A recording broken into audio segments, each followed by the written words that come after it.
¿Qué origina a un asesino? Él se balanceó un poco y disparó 2 veces. Un tiro me dio en el brazo y el otro se perdió en el aire. ¿Puede la ciencia determinar los factores que llevan a la gente a extremos brutales? Eso los torna más dispuestos, con mayor capacidad de realizar actos violentos. ¿Los asesinos nacen o se hacen? Es la gran emoción. Es algo que impulsa a alguien a la venganza y a la violencia. No fue solo una matanza por coincidencia o al azar. Fue planeada por 50 semanas. ¿Y quién es el más malvado?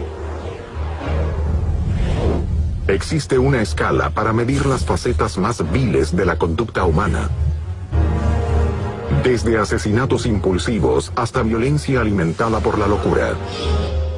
Actos calculados de crueldad, tortura y brutalidad. La ciencia forense clasifica a los peores en el índice de maldad. Hay asesinos brutales que cometen actos de violencia atroz. Santa Cruz, California. Edmund Kemper recorre las calles en busca de quienes desean un aventón. Tortura y mutila a sus víctimas. Se le atribuye la muerte de 10 personas. 1978. Richard Chase oye voces que le indican que consuma los órganos y la sangre de humanos o morirá. Masacra a 6 personas. 2002. Clara Harris descubre que su esposo tiene un romance. En un arranque de furia, lo arrolla con su auto y le observa morir en el estacionamiento de un hotel. ¿Qué impulsa a la gente a matar? ¿Son sus crímenes comportamientos normales llevados a extremos violentos? ¿Son ellos el producto de pasados traumáticos? ¿O son acaso disfunciones cerebrales que pueden forzar la crueldad extrema en alguien? ¿Puede la ciencia ayudar a revelar el mal en el cerebro de un asesino? Durante décadas, el Dr. Michael Stone ha investigado el concepto de la maldad. Ha examinado los crímenes más terroríficos cometidos por los asesinos más brutales del mundo. A lo largo de su larga investigación, ha desarrollado una escala de maldad con 22 niveles, que mide los motivos, métodos e intención del criminal. Entre más atroz es el crimen, más alto se sitúa el criminal en la escala. Una de las herramientas que el Dr. Stone utiliza para entender mejor a un asesino y a quien está tras el criminal es la investigación científica. A menudo me preguntan qué hilos en común existen entre asesinos y si estos son producto de su naturaleza o de su ambiente. Nuevas investigaciones revelan cómo y por qué las personas se convierten en asesinos y qué los diferencia del resto de nosotros. ¿Puede la ciencia ayudar a descubrir los motivos y los impulsos de una mente criminal que le incitan a la violencia? ¿Cuánto se sabe sobre lo que motiva a alguien a matar? ¿Existen rasgos que distingan a aquellos capaces de matar? Muchos científicos tienen teorías sobre qué elementos ayudan a crear a un asesino. El Dr. Roy Baumeister estudia el autocontrol, la violencia y la agresión en la Universidad Estatal de Florida. Él cree que la motivación para muchos actos de violencia puede develarse con algo simple: el rechazo social. Ser aceptado es básico para sobrevivir. Creo que lo que ocurre con las personas rechazadas es que su sistema emocional se ha apagado. La mayoría de los que han cometido los crímenes más destacados, matanzas y asesinatos en masa, se han sentido rechazados y excluidos por muchas personas. Baumeister posee la teoría de que el rechazo social, el acto de ser excluido de la sociedad, el ostracismo por parte de familiares o sus pares, puede verdaderamente cambiar a las personas emocional y físicamente. Este rechazo puede llevarlos a una mínima capacidad para registrar el dolor, y esa inhabilidad de sentir dolor puede abrir la puerta a la violencia e incluso al asesinato. Este sentimiento de que no le agradas al resto, que ellos no desean tenerte cerca, de que ellos no desean estar contigo, eso presiona algunos botones muy dentro de la psiquis. Y por cierto, muchas personas lidian con eso de una manera mucho más positiva, pero otros solo consiguen ser más violentos. ¿Pueden el aislamiento y el rechazo ser la motivación básica para muchos asesinos? Asesinos como el notable hijo de Sam. Richard David Falco nació en Nueva York en 1953. Inmediatamente es dado en adopción y aceptado por Nathan y Pearl Berkowitz. David Berkowitz creció atormentado por sentimientos de rechazo. Durante su adolescencia, su madre adoptiva muere. No mucho después, su padre adoptivo se muda a Florida. Berkowitz se queda cada vez más y más aislado. Vive en solitario y con pocos amigos. En el Día de la Madre de 1975, Berkowitz encuentra a su madre biológica y descubre que ella tiene una hija. Se siente abrumado por el hecho de que ella tuvo otro hijo, pero él fue puesto en adopción. Al año siguiente le dispara a 2 mujeres sentadas en un auto al azar. Se contagia por la atención que la prensa le da al crimen y envía una serie de cartas a la policía y a los periódicos prometiendo más asesinatos. Su locura se extiende por 19 meses y cobra 6 vidas. Cuando la policía lo atrapó, les dijo: soy el hijo de Sam. ¿Por qué se demoraron tanto? ¿Pueden los sentimientos de soledad y rechazo de Berkowitz haber desencadenado su arrebato asesino? Para probar su teoría de que el rechazo social y la exclusión llevan a la violencia, el Dr. Baumeister mide el umbral físico del dolor en sujetos experimentales. Una persona entra y nosotros medimos el dolor poniendo un pequeño dispositivo en su dedo que incrementa la presión de manera gradual. El sujeto nos indica cuándo comienza a sentir dolor y cuándo éste se vuelve intolerable. El propósito de este primer paso es obtener una base de cuán sensible es una persona al dolor. Entonces, el Dr. Baumeister induce el sentimiento de rechazo social. A los participantes se les da un cuestionario de personalidad y se les dice que es parte de la investigación.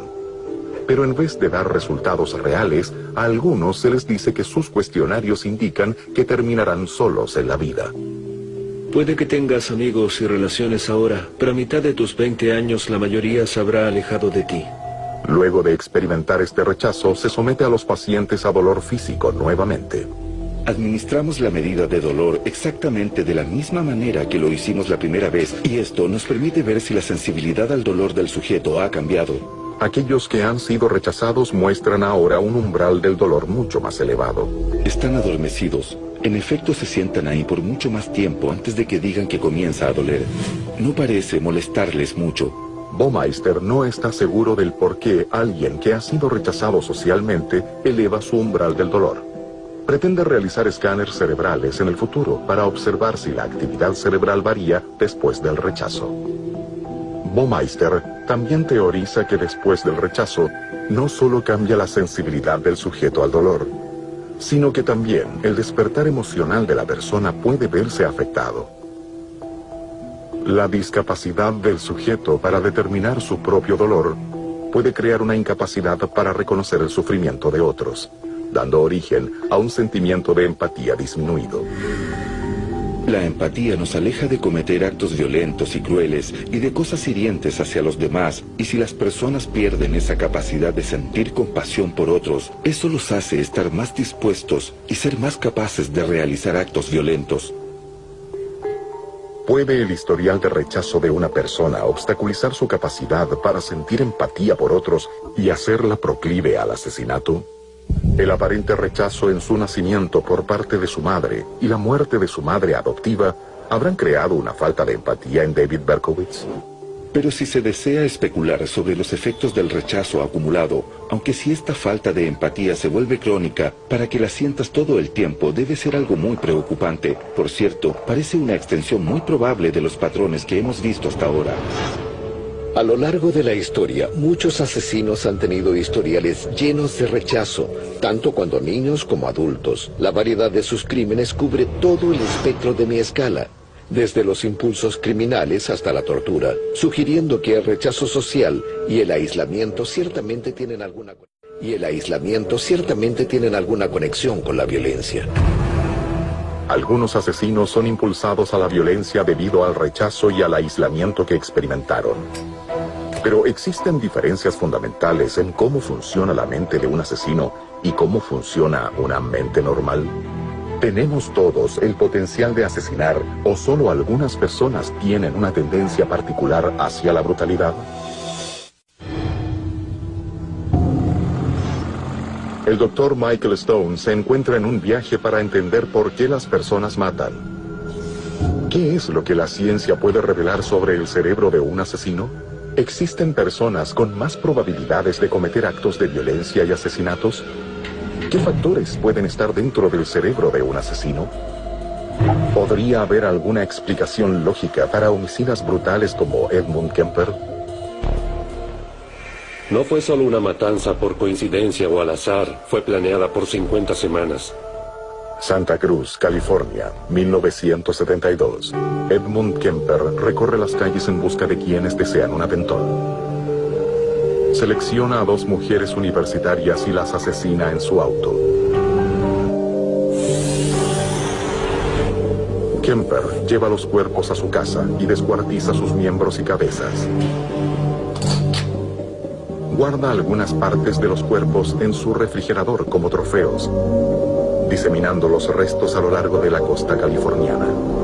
Su locura continúa por cerca de 1 año. En un acto final de violencia, decapita a su madre mientras duerme. Se le atribuye la muerte de 10 personas. Es sentenciado a cadena perpetua. ¿Cómo puede alguien llevar la crueldad a tal extremo? ¿Es posible perder totalmente la empatía por otros? Sin la empatía es muy difícil ser compasivo porque necesitas entender los estados emocionales de tus semejantes. Marco Iacoboni es un neurocientífico de la Universidad de California. Él cree que la fuente de tal brutalidad puede estar en ciertas células del cerebro humano, llamadas neuronas espejo. Estas células cerebrales son necesarias para reconocer y admitir las emociones humanas. Lo que las neuronas espejo hacen es ser el fundamento del comportamiento social en el cerebro. Iacoboni estudia cómo las neuronas espejo tienen un rol en la empatía y en la violencia. Su teoría: las neuronas espejo le dicen al cerebro cómo leer e interpretar las emociones de otros, identificar la felicidad o la ira y reflejar esa acción. Supongamos que mis células se activan en mi cerebro cuando estoy afligido, y por lo tanto hago algunas expresiones faciales que expresan mi aflicción, y las mismas células se activan cuando veo otras personas en problemas. Iacoboni cree que las personas sin el funcionamiento debido en las células neuronales espejo no pueden sentir empatía o ver a otra persona que siente dolor. Y esta desconexión incrementaría las posibilidades de que alguien recurra a la violencia. Para probar esta hipótesis, Iacoboni mira dentro del cerebro humano. Realiza escáneres funcionales en pacientes. Dentro del escáner, los sujetos ven fotos de expresiones faciales mostrando felicidad o ira. Primero, solo se les indica que observen las imágenes. Luego, se les pide que imiten las emociones. Los resultados son enigmáticos.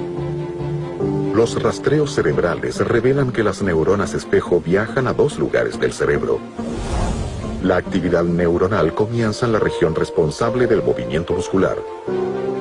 Las células espejo instruyen al cerebro a reflejar literalmente la acción observada.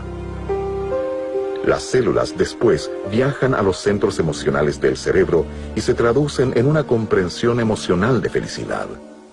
El proceso conecta una acción a una emoción. Y esto forma los fundamentos de la empatía. Cuando siento ciertas emociones, expreso esas emociones con mi cuerpo, con mi rostro. Iacoboni pudo dar validez a su teoría al probarla con sujetos impredecibles. En pacientes autistas, quienes generalmente carecen de empatía. Y quiero que apuntes al rostro que muestra cómo se siente ella en la imagen. Muéstrame ira. Los autistas saben cómo describir emociones. Ira. Vergüenza. Pero muchos tienen dificultades sintiéndolas o expresándolas. Muéstrame felicidad. Los escáneres MRI de los sujetos autistas revelan muy poca activación de las neuronas espejo. Y entre más severo es el autismo, menor es la actividad en este sistema de neuronas. No hay correlación entre el autismo y la violencia. Pero Giacoboni cree que la separación entre las neuronas espejo y los centros emocionales del cerebro puede bloquear los sentimientos de empatía y puede tener participación para explicar la violencia. Hoy planea expandir su investigación a criminales violentos. ¿Podrían estudios posteriores explicar la falta de empatía mostrada por Edmund Kemper? La discapacidad física o fallas en el cerebro pueden, por cierto, influir en la violencia o el asesinato. Mientras la violencia desatada por ese defecto puede ser extrema, los ejemplos de estas discapacidades son raros. Sin embargo, existen otras alteraciones potenciales dentro del cerebro que pueden llevar a asesinar. ¿Qué otros secretos se ocultan dentro de la mente del asesino? ¿Qué puede revelar la ciencia sobre el por qué matan? Y esta es el área que tiene sentido entre las percepciones que usted posee, y a medida que la ola de pérdidas avanza, empezamos a tener pensamientos más claros. ¿Qué otros secretos se ocultan dentro de la mente de un asesino? ¿Existen ciertos factores que llevan a alguien a matar? Combinados, el rechazo social junto con la discapacidad física del cerebro tiene parte en la violencia y el asesinato. La enfermedad mental es el factor clave detrás de asesinos con alucinaciones, quienes luego arremeten contra una realidad falsa. Las alucinaciones y la realidad distorsionada que ellos crean puede llevarlos a matar. El vínculo entre un asesino y la enfermedad mental se puede observar en casos raros pero inquietantes. Sacramento, 1978. Richard Chase, de 27 años, oye voces. Ellas le indican que debe consumir la sangre y los órganos de otros o morirá. Y se lanza en un brutal arrebato asesino que cobra la vida de 6 personas. Chase sufre esquizofrenia. La esquizofrenia, una enfermedad mental que afecta al 1% de la población, crea una realidad alternativa de voces y percepciones distorsionadas en sus víctimas. Pero ¿cómo altera esta enfermedad la realidad de una persona? ¿Es tan solo una afección mental o tiene un impacto físico en el cerebro? La ciencia nos lleva ahora dentro del cerebro para ver cómo funciona la esquizofrenia. Uno de los misterios es qué ocurre en el cerebro cuando aparece la esquizofrenia. El Dr. Paul Thompson es un neurólogo del Laboratorio de Neuroimágenes de la Universidad de California. Una de las cosas que nos interesa es examinar en el escáner a personas con esquizofrenia y entender qué es lo que ocurre en el cerebro mientras ellas desarrollan alucinaciones, psicosis y delirio. Thompson escanea el cerebro de 12 pacientes esquizofrénicos 3 veces en un periodo de 5 años.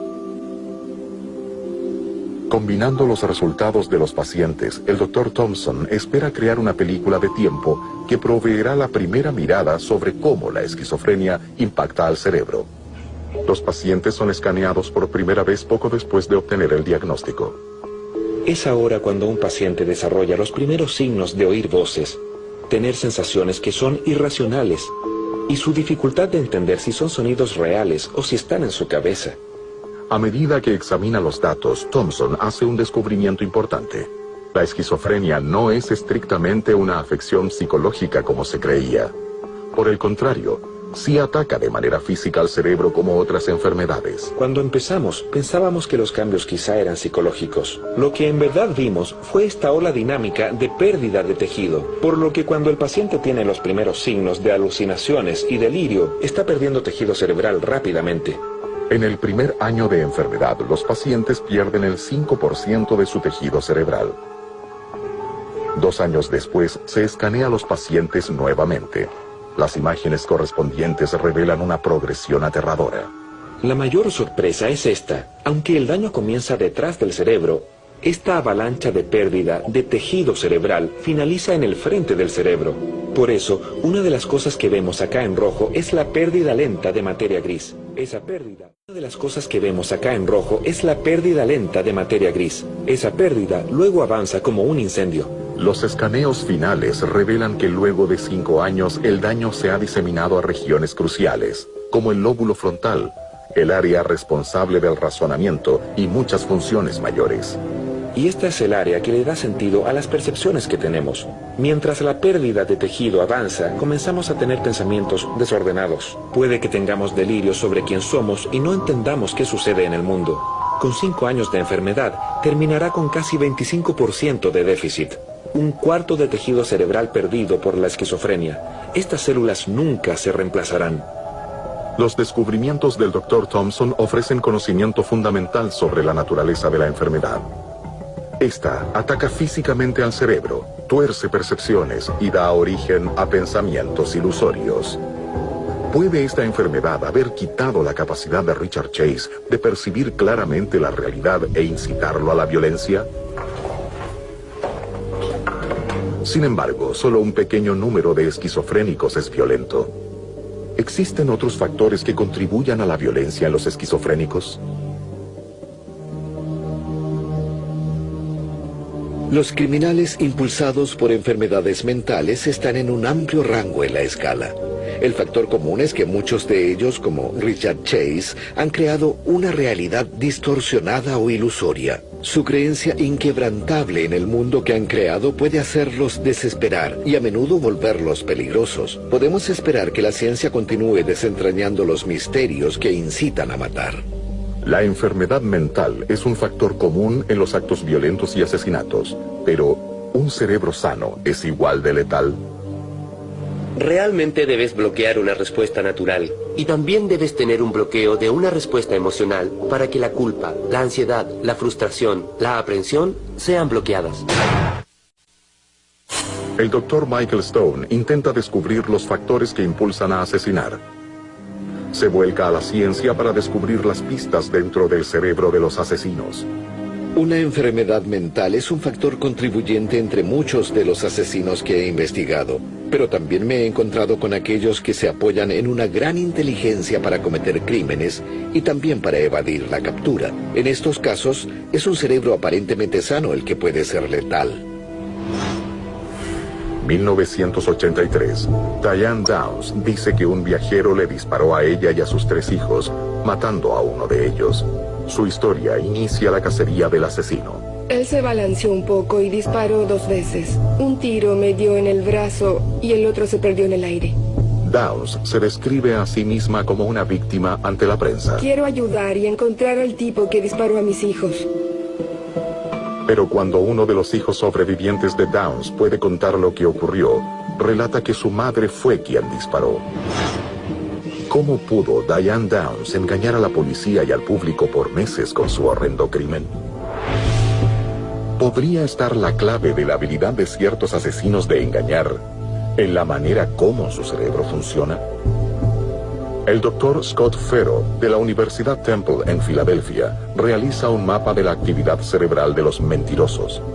Su meta es determinar si el cerebro funciona diferente cuando las personas mienten o dicen la verdad. Recluta 11 sujetos de prueba para un experimento sobre mentiras. Como parte de la prueba, voy a pedirles que disparen una pistola con la mano izquierda sobre la derecha y tiren del gatillo. 6 de los sujetos disparan una pistola de salvas. Entiendo, lo haré. Imagine que ellos entran en una escena del crimen. Los otros 5 no disparan el arma. Necesitábamos un escenario de la vida real. Debíamos tener un tipo de crimen como un episodio que pudiera crear un recuerdo que tuviera un sentido táctil, en que sintiera el recular donde oliera la pólvora. Y entonces, tratarlos como sujetos verdaderamente culpables que serían puestos bajo un escenario de interrogación casi real. El consenso general es que tratas de vencer la prueba. Luego de que disparan el arma, sigue un escáner que le permitirá al Dr. Fero ver en sus cerebros cómo formulan una mentira. Van a escuchar una serie de preguntas. La meta es tratar de engañar. Su meta es mentir. ¿Hoy es día martes? No. ¿El Dr. Fero le pidió que disparara hoy? No. ¿Disparó el arma hoy? No. Nuestra teoría era que habría mayor activación del cerebro al momento de mentir. Podemos mostrar y probar que hay más áreas del cerebro que se activaron en el grupo que mintió que el que dijo la verdad. Los resultados revelan que los que mintieron activaron funciones en 14 partes del cerebro, el doble de quienes dijeron la verdad. El rojo nuevamente representa las áreas exactas que se activan dentro de las diferentes partes del cerebro en quienes mintieron. Entre quienes mintieron, las regiones del cerebro activadas involucraron emociones y funciones más complejas, como la inhibición, la memoria y la planificación. En esencia, los cerebros de quienes mienten trabajan más en las partes del cerebro con mayor funcionamiento.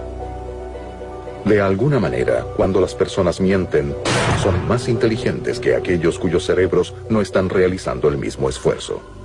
Parte de una mente maquinadora debe tener más activación cerebral. Sin embargo, hay mucho más que está en juego. El cerebro tiene que trabajar más cuando mientes, porque el individuo que trata de engañar y ganarle a la prueba debe aparecer con una respuesta opuesta. Cuando engañas realmente, debes bloquear una respuesta natural. Y también debes tener un bloqueo de una respuesta emocional para que la culpa, la ansiedad, la frustración, la aprensión sean bloqueadas. Las respuestas de memoria del cerebro también deben estar bloqueadas porque claramente tienes un recuerdo de ese crimen que se cometió. Cuando dices la verdad, es relativamente fácil. No hay memoria, no hay engaño. Si alguien es un mentiroso sistemático, es muy probable que existan patrones que se desarrollen. ¿Pueden esos patrones en las regiones de funciones mayores del cerebro motivar a ciertas personas a cometer crímenes? Los asesinos maquinadores y embusteros como Diane Downs usan su inteligencia para ayudarse a evadir la detección. Sus crímenes a menudo son particularmente atroces porque, a diferencia de aquellos con enfermedades mentales, están conscientes y son responsables de sus acciones. Desafortunadamente, incluso los más dotados pueden estar entre los más peligrosos. ¿Qué más puede revelar la ciencia sobre el cerebro de un asesino?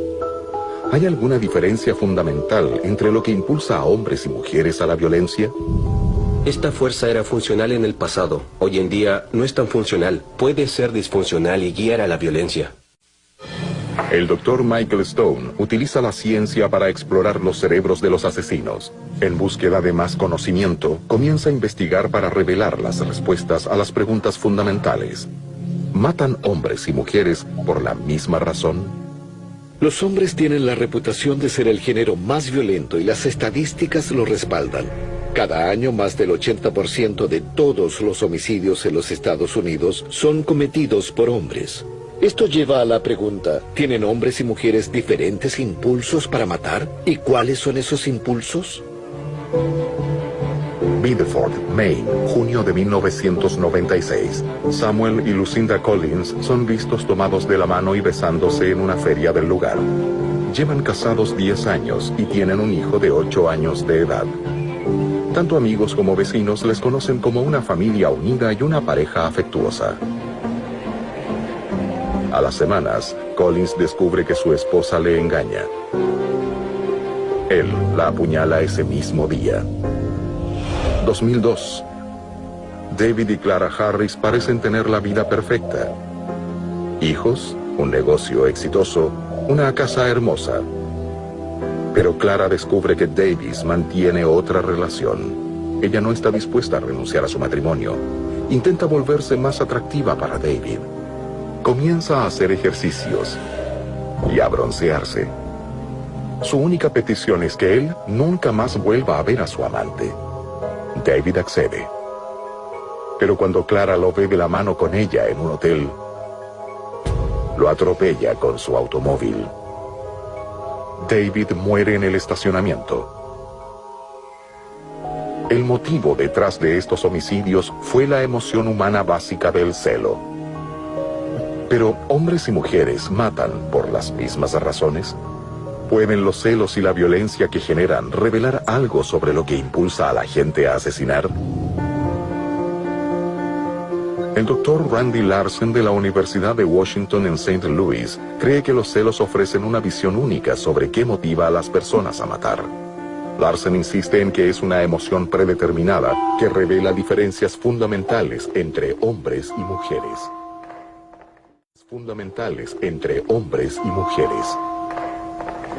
Para probar su teoría, invita a 55 hombres y mujeres a participar en un estudio psicológico.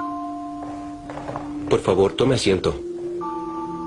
Ellos vienen al laboratorio individualmente para una sesión de 2 horas. Muy bien, voy a colocar 2 electrodos en su cabeza. El primero, justo aquí. Utilizando un polígrafo, el Dr. Larsen podrá medir 3 indicadores de tensión diferentes. Y ahora voy a colocar el cable detrás de su oído. Concretamente, el movimiento muscular involuntario, los niveles de sudor y el ritmo cardíaco. ¿Y el segundo? Todos estos son indicadores de la cantidad de celos que siente el sujeto. Las medidas fisiológicas están fuera del control voluntario y por eso son como una línea directa al sistema nervioso autónomo, la respuesta de lucha o vuelo que tenemos. Muy bien, estamos listos para comenzar. Aquí está el botón para presionar cuando tenga la imagen en mente. Para provocar sentimientos de celos en los sujetos, el Dr. Larsen les presenta un escenario de traición emocional. Piense en una serie de relaciones románticas que haya tenido en el pasado o que tenga en la actualidad. Ahora, imagine que esa persona con quien está involucrado se interesa en alguien más.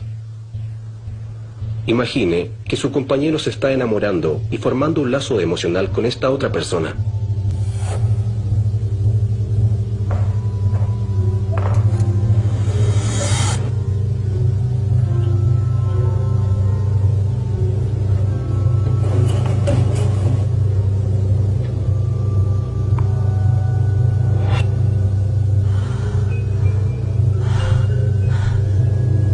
Cuando los sujetos de estudio han imaginado el escenario claramente en sus cabezas, presionan el botón.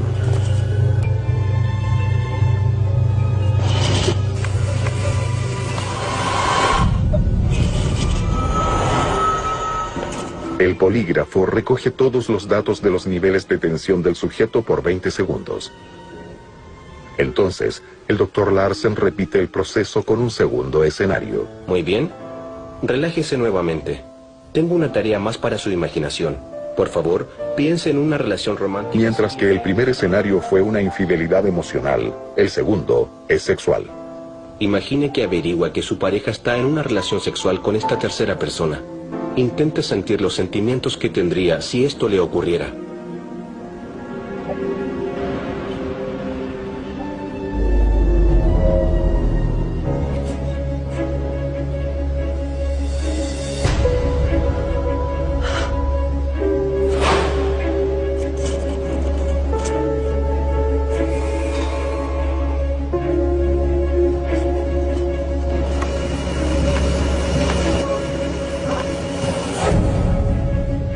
Los hombres tienen una reacción mucho más fuerte a la idea de una traición de tipo sexual. Justo lo opuesto a las mujeres. Para las mujeres, el pensamiento de que sus parejas se enamoren de alguien más es significativamente más duro.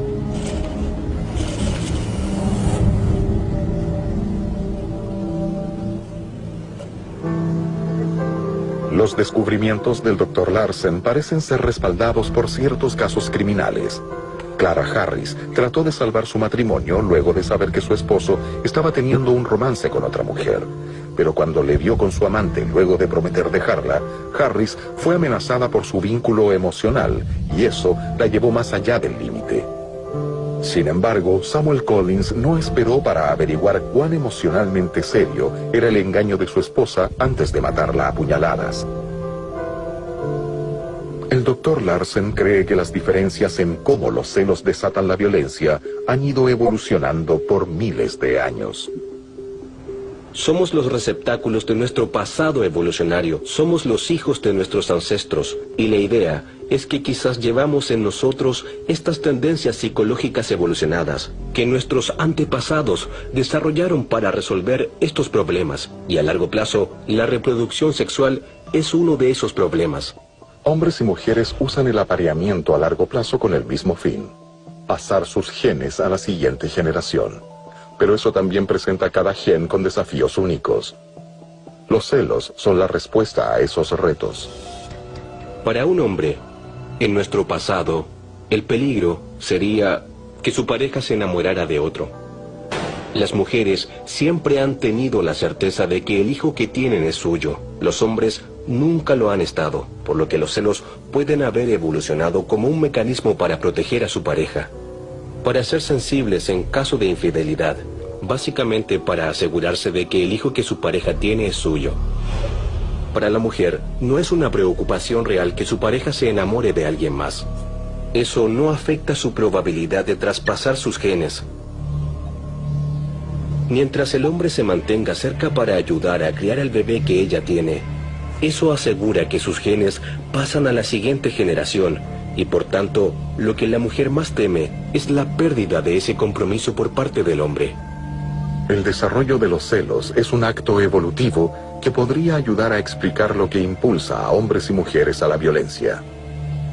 Los celos son una emoción poderosa que impulsa a una persona a la acción, a la venganza y a la violencia. Esta fuerza era funcional en el pasado. Hoy en día no es tan funcional. Puede ser disfuncional y guiar a la violencia.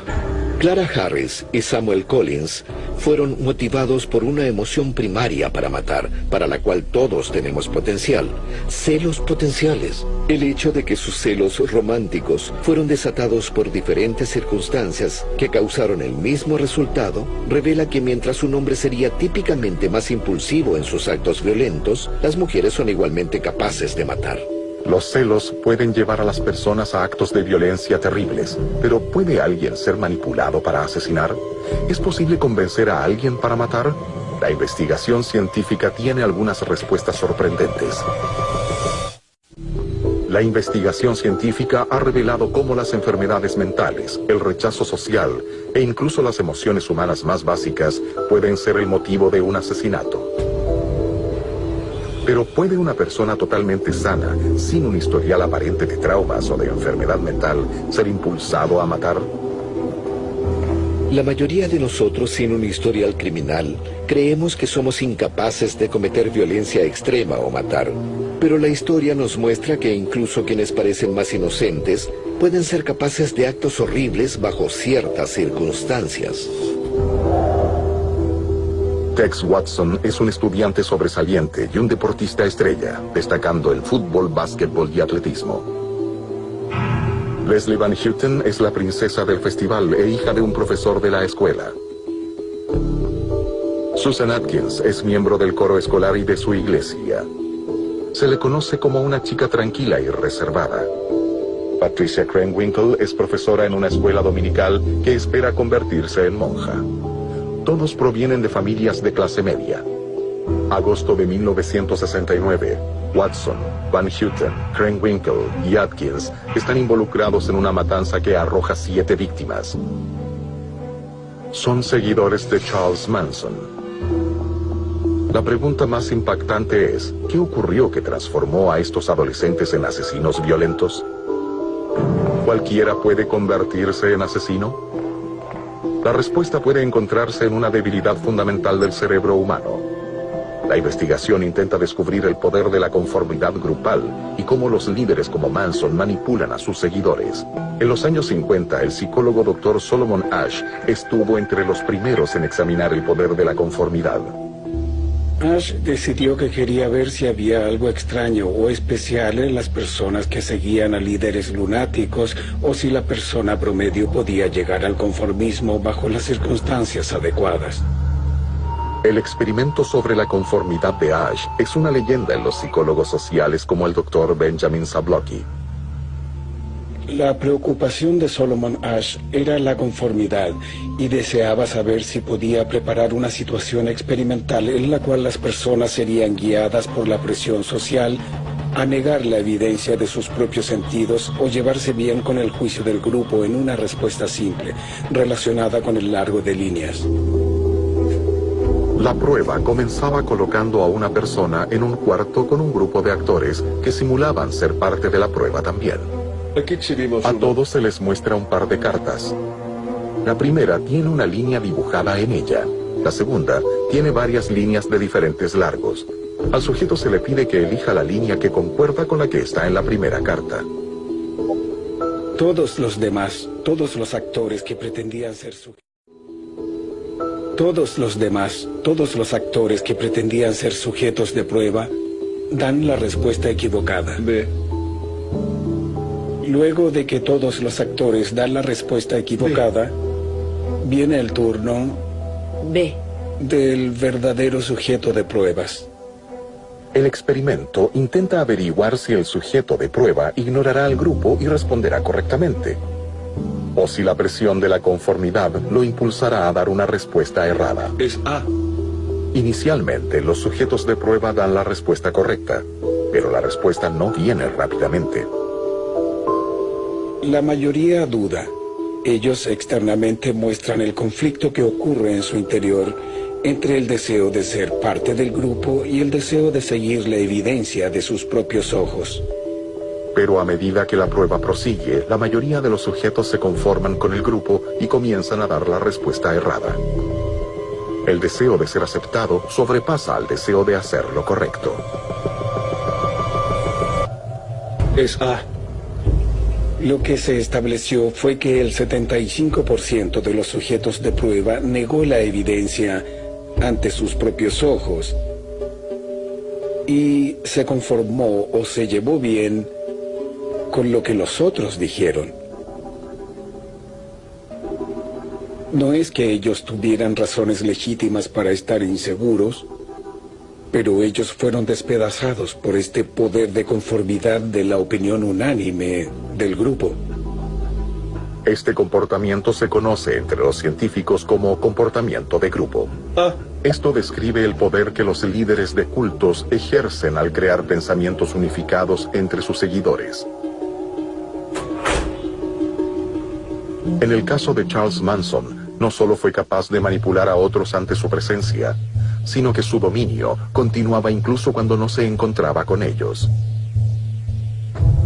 Lo que es interesante y a la vez aterrador sobre la familia Manson es que el mismo Charlie Manson no se encontraba presente en ninguno de los famosos asesinatos que sus seguidores cometieron, como el de los Tate o el de los LaBianca.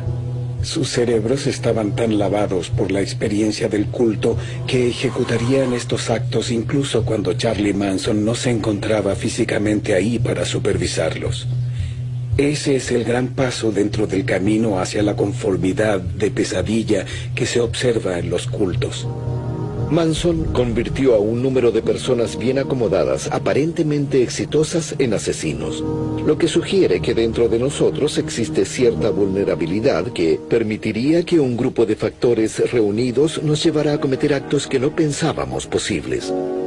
La ciencia continuará la búsqueda de las respuestas de qué es lo que nos impulsa a matar, tratando de descubrir los secretos que se ocultan dentro de la mente de un asesino. A medida que aparezcan nuevos criminales en el mundo, la ciencia estudiará cómo y por qué cometen estos crímenes brutales. Los descubrimientos científicos futuros ayudarán al Dr. Stone en su búsqueda para determinar quién es el más malvado.